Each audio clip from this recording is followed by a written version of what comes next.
تو اب سوال ایک اور جو اس میں امپورٹنٹ ہے، جو میں نے کل آپ کے سامنے بھی رکھا تھا، وہ یہ ہے کہ آئینی ترمیم کی جب ضرورت پڑے گی وہ کیسے یہ گورنمنٹ حاصل کرے گی، کیونکہ ان کے پاس میجک نمبر جو ہونا چاہیے کانسٹیٹیوشنل امینڈمنٹ کے لیے وہ موجود نہیں ہے۔ سو یہ ایک ایسا بحران ہے جس کو یہ گورنمنٹ کھڑا کر کے جا رہی ہے اور چھوڑ دے گی نگران سیٹ اپ پہ، اور پھر آئینی ترامیم میں جو انہوں نے پاورز دی ہیں نگران سیٹ اپ کو، اس میں کہیں بھی یہ نہیں لکھا ہوا کہ وہ آئینی ترمیم بھی کر سکتے ہیں الیکشن سے ریلیٹڈ یا کسی بھی اور چیز سے ریلیٹڈ۔ تو کیا دیٹ ول ہینگ ان دیر؟ یہ ایک سچویشن ہوگی ہنگ ان دی ایئر، جس کا کچھ سمجھ نہیں آئے گی کہ گورنمنٹ چلی گئی، نگران سیٹ اپ آ گیا، ایک آئینی ترمیم کی ضرورت ہے، نگران سیٹ اپ آئینی ترمیم نہیں کر سکتا، تو اس ہالٹ میں، اس لمبو میں ملک کو چھوڑ کے جا رہے ہیں۔ یہ آئی ڈونٹ نو کہ پھر اس میں سے فردر راستہ کہاں سے نکلے گا، کیسے نکلے گا۔ سو یہ جو ایک نیا بحران کھڑا ہونے جا رہا ہے، آئی ڈونٹ نو کتنے لوگ اس کو ڈسکس کر رہے ہیں اور فورسی کر رہے ہیں۔ بہرحال پنجاب الیکشن کیس کا تفصیلی فیصلہ جو ہے وہ سپریم کورٹ نے جاری کر دیا، جو کہ 14 مئی کا انہوں نے جو ڈیٹ دی تھی انتخابات کرانے کی ہے، اس فیصلے کی میں بات کر رہی ہوں۔ تقریباً 25 صفحات پہ مشتمل یہ فیصلہ ہے، جسٹس منیب اختر نے تحریر کیا۔ اس میں کہا گیا ہے کہ انتخابات کرانا الیکشن کمیشن کا اختیار نہیں، ذمہ داری ہے، اٹ از دیئر ریسپانسبلٹی۔ انتخابات کرانا آرٹیکل 3218 کے تحت الیکشن کمیشن کی بیسک ریسپانسبلٹی ہے۔ فیصلے میں کہا گیا ہے کہ الیکشن کمیشن کے وکیل نے بتایا کہ پنجاب انتخابات کے لیے سیکیورٹی اور فنڈز نہ ہونے، عوام، سیاسی جماعتوں اور الیکٹوریٹس کے لیے انتخابات کرانا یہ بیسک ریسپانسبلٹی ہے الیکشن کمیشن کی۔ انتخابات صرف درخواست گزاروں کا نہیں بلکہ کے پی اور پنجاب کے عوام کا درینہ مطالبہ تھا، یعنی it was the people's right. یہ کوئی ایک دو صوبوں کا کوئی ایڈمنسٹریٹو میٹر نہیں تھا اور الیکشن کمیشن کی بیسک ذمہ داری تھی۔ دوسرا یہ کہا گیا ہے کہ الیکشن کمیشن کسی طرح بھی تاریخ کو خود آگے نہیں بڑھا سکتا۔ الیکشن کمیشن اس بات کا کوئی تسلی بخش جواب بھی نہیں دے سکا کہ انتخابات کی تاریخ کو آگے بڑھایا جا سکتا ہے یا نہیں۔ الیکشن کمیشن کا فرض نہ صرف انتخابات کرانا ہے بلکہ ان کا فری اینڈ فیئر ہونا بھی یقین دلانا ان کی ذمہ داری ہے۔ اس کو میں شارٹ کر دوں مزید آپ کے لیے، کیونکہ فیصلہ تو کافی لمبا ہے۔ الیکشن کمیشن کو اگر فنڈز اور سیکیورٹی نہیں ملے تو عدالت میں آئینی درخواست دائر کرنی چاہیے تھی۔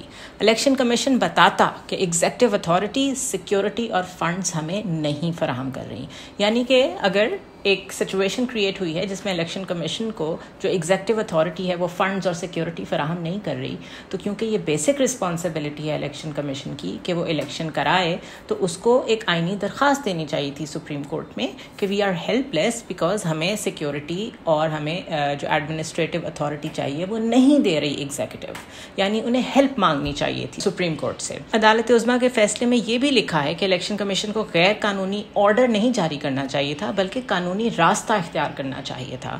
الیکشن کمیشن نے موقف اپنایا کہ انتخابات وقت پر نہ بھی ہوں تو آرٹیکل 254 کا تحفظ حاصل ہوگا۔ الیکشن کمیشن کا آرٹیکل 254 کی بنیاد پر انتخابات میں التوا کا موقف غلط ہے۔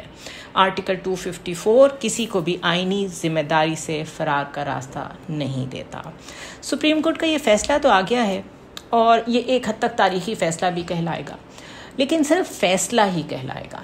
اس میں جو اپنی ریٹ اسٹیبلش کرنی تھی سپریم کورٹ نے کہ الیکشن کمیشن نے یا ایگزیکٹو اتھارٹی جو ان دس کیس وزیر اعظم ہیں، جنہوں نے اٹر وائلیشن کی of the constitution in connivance with each other مل کے الیکشن نہیں کرائے، اس پہ ان کو نااہل کیا جانا چاہیے تھا۔ سپریم کورٹ کی یہ ذمہ داری تھی جو انہوں نے پوری نہیں کی۔ سو محض ایک اس طرح کا آرڈر لکھ کے اگر سپریم کورٹ یا بندیال صاحب یہ سمجھ رہے ہیں یا پورا بینچ جو اس میں شامل تھا کہ ان کو تاریخ میں یاد رکھا جائے گا، تو تاریخ میں ان کو بہت ویک چیف جسٹس کے طور پہ یاد رکھا جائے گا، اور ایک ویک جوڈیشری ایک بڑی شرمناک چیز ہے کسی بھی ملک کے لیے۔ تو خیر یہ فیصلہ آ گیا، اس کا آنا نہ آنا برابر ہے، صرف یہ سمجھ آ گئی ہے کہ کانسٹیٹیوشنلی اسپیکنگ الیکشن کمیشن نے اپنی ذمہ داری پوری نہیں کی اور کرمنل رول پلے کیا ہے بیچ میں ایگزیکٹو اتھارٹی نے بھی۔ شاہد خاقان عباسی، حفیظ شیخ، اسلم بھوتانی، فواد حسن فواد، عشرت العباد نگران وزیر اعظم کے امیدوار ہیں۔ عشرت العباد تو بہت لمبے عرصے تک کراچی کے گورنر بھی رہے ہیں، لیکن اگر آپ تھوڑی سی ان پہ ریسرچ کریں تو ان کے اوپر کتنی FIRs ہیں جس میں قتل بھی ہے، جس میں اغوا بھی ہے۔ تو اس کے بعد سوچ بند ہو جاتی ہے, عقل دنگ رہ جاتی ہے کہ ایک ملک میں ایسا گورنر بھی لگ سکتا ہے جس کے اوپر اتنی FIRs ہوں, اور اس کا نام ایک ایسی لسٹ میں بھی آ سکتا ہے جو کہ کیئر ٹیکر سیٹ اپ کے لیے کنسیڈریشن میں ہے, کیئر ٹیکر پرائم منسٹر کے لیے ٹو بی پریسائز. تو یہیں سے امیدیں تقریباً دم توڑ دیتی ہیں جب ایسے نام ہم دیکھتے ہیں. اور حفیظ شیخ technocrat, social political back ground, good relations with establishment, تو ایک بڑا ساؤنڈ نام ان کا لگ رہا ہے پروبیبلی. خاقان عباسی کیونکہ الیکشن نہیں لڑنے جا رہے, نون لیگ کا ٹکٹ نہیں لے رہے یا انہیں نہیں دیا جا رہا, تو بھی وہ ایک سیف سائڈ پلے کرتے نظر آئے ہیں سارے 16 منتھس کے پیریڈ میں. اور اب یہ لگتا ہے کہ جتنے لوگوں نے بھی بڑا سیف پلے کیا ہے, وہ ری امیجننگ پاکستان والے سارے لوگ, انہوں نے شاید اپنے CVs سنبھال کے رکھے ہوئے تھے ایسے ٹائم کے لیے.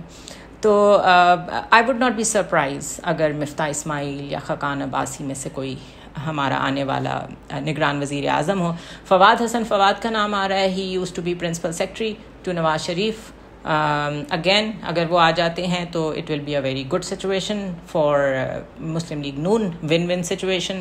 تو بہرحال کہا یہ جا رہا ہے کہ PDM اور اتحادی جماعتوں نے نگران وزیر اعظم کے لیے نامزدگی کا جو اختیار ہے وہ وزیر اعظم شہباز شریف کو دے دیا ہے.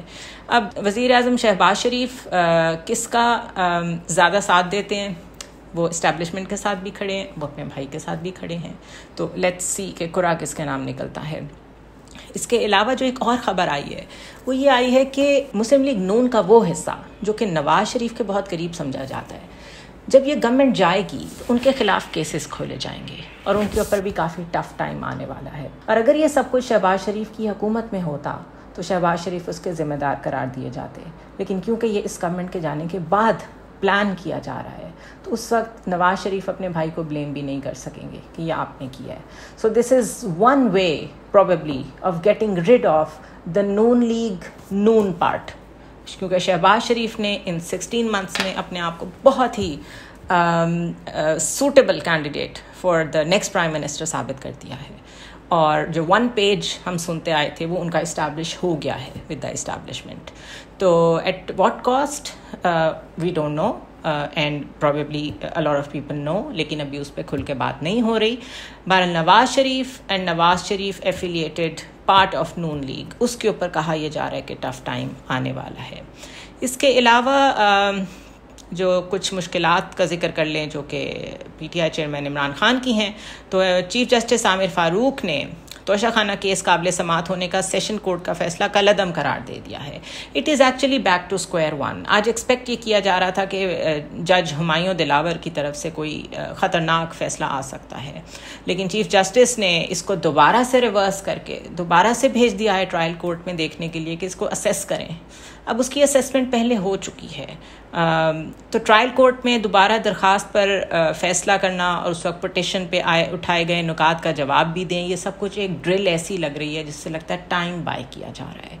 یہ ٹائم کیوں بائی کیا جا رہا ہے؟ کیا چیئرمین PTI کو کہیں سے کوئی سپورٹ حاصل ہے یا ان کو موقع دے رہی ہے جوڈیشری بار بار تاکہ وہ فیئر ٹرائل کی جو بات کرتے ہیں, اور جج ہمایوں دلاور نے جیسا پارٹیزن رول پلے کیا ہے اس کو کسی نہ کسی طرح بلاک کرنے کی کوشش کی جا رہی ہے, تو بھی سمجھ نہیں آتا. وہ اس لیے کہ اسی کیس میں اور اسی فیصلے میں عدالت نے یہ لکھا ہے کہ اسلام آباد ہائی کورٹ یہ کہتی ہے کہ ایڈیشنل سیشن جج ہمایوں دلاور ہی توشہ خانہ کیس کی سماعت بھی کریں گے. اگر سماعت بھی انہیں نہیں دوبارہ کرنی ہے اور ٹرائل کورٹ میں بھی پہلے جا کے ایک دفعہ یہ کیس واپس آ چکا ہے, تو اس ایکسرسائز کی دوبارہ کیا ضرورت تھی؟ یہ at least it's not understandable for me. عدالت نے اپنے تحریری فیصلے میں لکھا ہے کہ جج کو سوشل میڈیا پر مبینہ پوسٹ کے الزام پر کیس سے علیحدہ ہونے کا کہا گیا. جج پر تعصب کے الزام پر کیس ٹرانسفر کرنے کی درخواست دی گئی جو ٹرائل کورٹ نے مسترد کی. ایڈیشنل سیشن جج ہمایوں دلاور نے خود سے منسوب سوشل میڈیا پوسٹ سے انکار کیا. تمام افراد سے انکوائری کی جائے جنہوں نے جج سے متعلق پوسٹ بغیر تصدیق کے یوز کرتے ہوئے جج کو بدنام کرنے کے لیے استعمال کی. ان ادر ورڈز وہ جو بینچ فکسنگ اور پارٹیزن جج اور ان ججوں میں کینہ بھرا ہوا ہے اور ہمیں یہ جج قبول نہیں ہے, کہاں تو اتنا زیادہ ایک آڈیو ویڈیو لیکس بھی بیچ میں آئیں اور ججز کے اوپر پریشر ماؤنٹ کیا گیا کہ کیونکہ اب کانفلکٹ آف انٹرسٹ آ گیا تو آپ اپنے آپ کو اس بینچ سے علیحدہ کر دیں. اور یہاں پر کیونکہ جج ہمایوں دلاور جو ہیں ان کی فیس بک پوسٹ وغیرہ شیئر کر لیں عمران خان کے وکلاء نے, اور یہ شو کر دیا کہ وہ تو پہلے سے ہی اپنا مائنڈ ڈسکلوز کر چکے ہیں کہ وہ اینٹی عمران خان ہیں. تو جب ان پہ بات آئی ہے تو اسلام آباد ہائی کورٹ یہ کہہ رہی ہے کہ ان کو جس نے بدنام کیا ہے ان کی بھی انکوائری کی جائے. تو یہ بڑا مکسڈ سگنل دینے والا فیصلہ ہے. اس سے ہم یہ ڈیڈیوس بالکل نہیں کر سکتے کہ عمران خان کو کوئی سسٹم یا کوئی جج سپورٹ کر رہا ہے. رادر اگر یہ کہا جائے کہ وہ ایک ہی دائرے میں گھومے جا رہے ہیں تو وہ غلط نہیں ہوگا. کچھ مسلینیس خبروں میں الیکشن کمیشن نے سابق وزیر اطلاعات فواد چودھری کی توہین الیکشن کمیشن کیس میں معافی مسترد کر دی ہے. شو کاز نوٹس کا جواب 15 اگست تک جمع کرانے کا حکم دیا ہے. شہریار آفریدی کو اڈیالہ جیل سے رہا ہوتے ہی دوبارہ گرفتار کر لیا گیا. یاسمین راشد کے جوڈیشل ریمانڈ میں مزید 13 دن کی توسیع کر دی گئی. اور پرویز الہی کی نظر بندی کے خلاف دائر درخواست پر ایڈیشنل ہوم سیکرٹری کو زیر التوا درخواست کو سن کر فیصلہ کرنے کی ہدایت دی گئی ہے. ایک طرف پاور بروکرنگ ہو رہی ہے, ایک طرف پاور شیئرنگ فارمولاز ڈسکس ہو رہے ہیں, دوسری جانب یہ کریک ڈاؤن کنٹینیو کر رہا ہے. ون کین اونلی سے کہ شاید کوئی میریکل ہو جائے اور چیزیں ہمیں ٹریک پہ جاتی نظر آئیں. I'll see you tomorrow.